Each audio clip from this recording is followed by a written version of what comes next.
বুদ্ধি এগুলোও তো থাকবে না। আর আপনার যদি পাওয়ার না থাকে এবং আপনার ছেলে যে অপকর্ম করে তার অস্তিত্ব একদিনেই বিলীন হয়ে যাবে ভাই। কি করা যায় বলুন তো?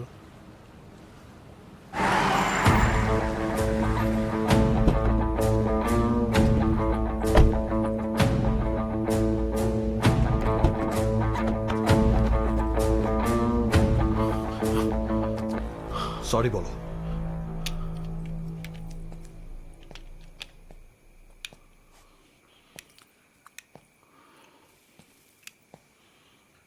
কথা কানে যায়নি? সে sorry. Sorry, I am really sorry মা। আমি জানি আমি অন্যায় করেছি। না না, আমি পাপ করেছি, মহাপাপ। কিন্তু এটা আমি যখন করেছি তখন আমি জ্ঞানী ছিলাম না।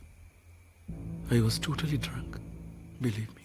The situation was not under my control. আমার হেদ কোনো জ্ঞান ছিল না, ট্রাস্ট মি। আমার অজান্তে ব্যাপারটা ঘটে যায়। সকালের আলোতে যখন আমার ঘুম ভাঙে,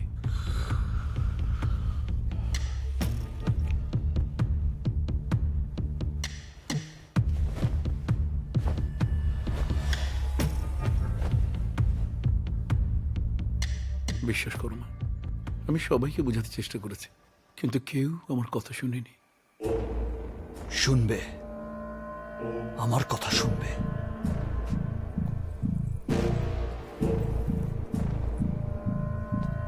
লোভ সবগুলারে এক জায়গায় করার ব্যবস্থা কর।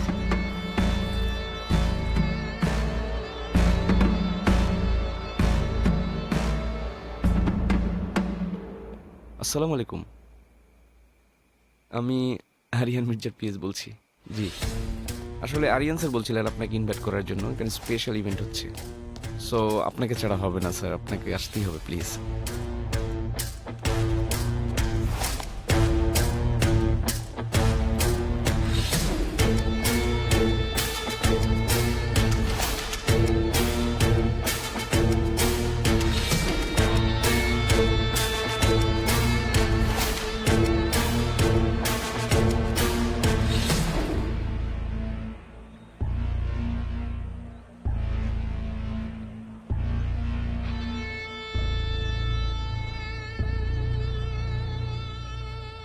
আদিব মির্জাকে দেখছি না। জিনাত, জি স্যার। আদিব মির্জাকে ফোন লাগাও তো। Okay sir. আরে যার পার্টি সে কোথায়?